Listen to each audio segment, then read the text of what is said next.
I feel him put the first shot of lidocaine in.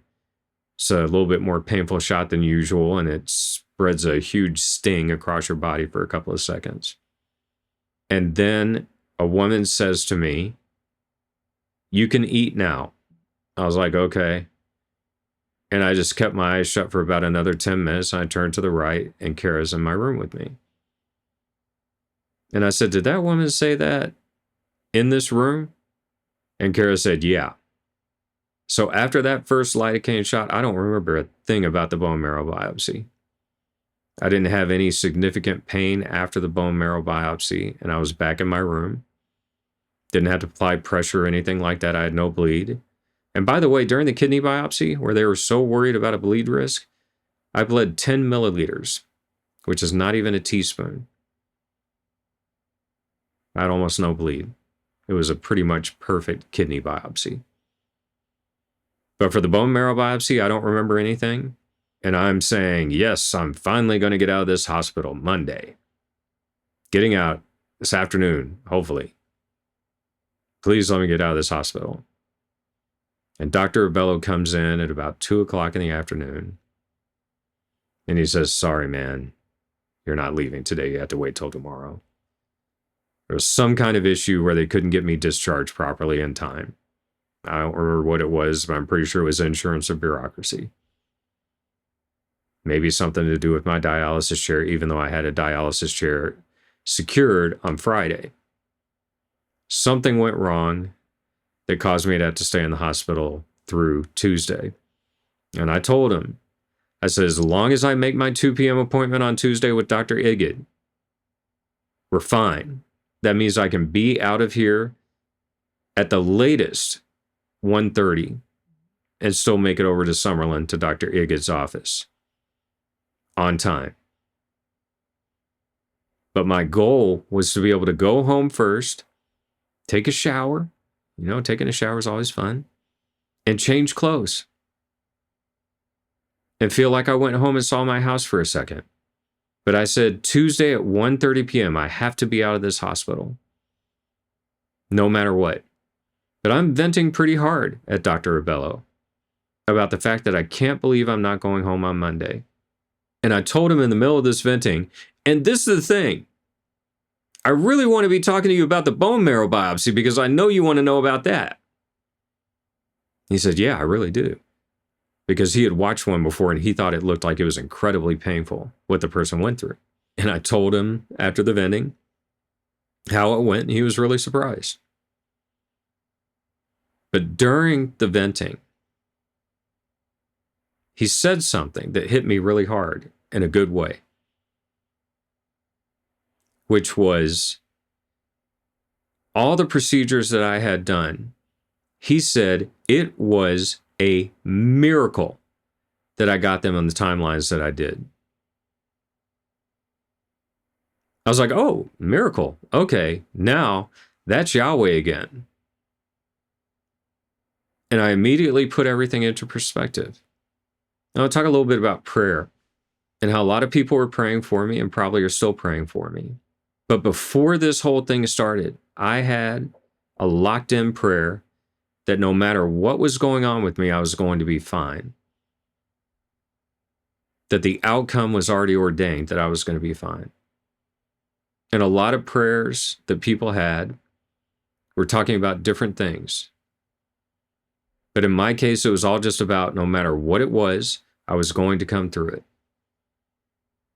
And based on my kidney biopsy, it was a bad thing. But my prayers were always that it was going to come through it. There wasn't necessarily going to be nothing. But whatever it was not going to ever be able to kill me.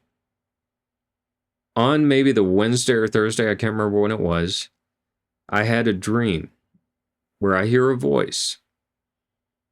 I don't know what that voice was, whether that was Yahweh's voice or some other voice. It looked like a hospital hallway. And there was a voice that said just simply this: no prayers were answered because no miracles were needed. Now I can interpret that one of two ways. First, that everything's going to be fine ultimately by the time this is done. The Darzalex is going to work. I'm going to get into remission. I'm going to get off dialysis. I'm going to return to a normal quality of life, and I'm going to live however long I'm going to live, trying to stay in remission as long as possible. Or that I'm too late and that this is it. And I don't believe this is it. But those are the words that I was told to hold on to, that everybody with all their prayers, Yahweh's not answering those prayers because there's nothing necessary. We already had it taken care of. There was no need for additional prayers. And I'll take all additional prayers. But just know they might not be answered because they might not be needed. But I will take every single prayer I can get. But just know I'm operating under a very different prayer that is about an outcome that I will be fine. And that's why my spirits are as good as they are. Based on what Dr. Iggett said, multiple myeloma kidney, not a death sentence. That is speaking positivity into the world, and it is in line with no prayers were answered because no miracles were needed. It is also in line with that I'm going to be fine no matter what I'm going through. That was my original prayers before anybody else had the idea that they needed to pray for me at all. That's where my prayers were at that time.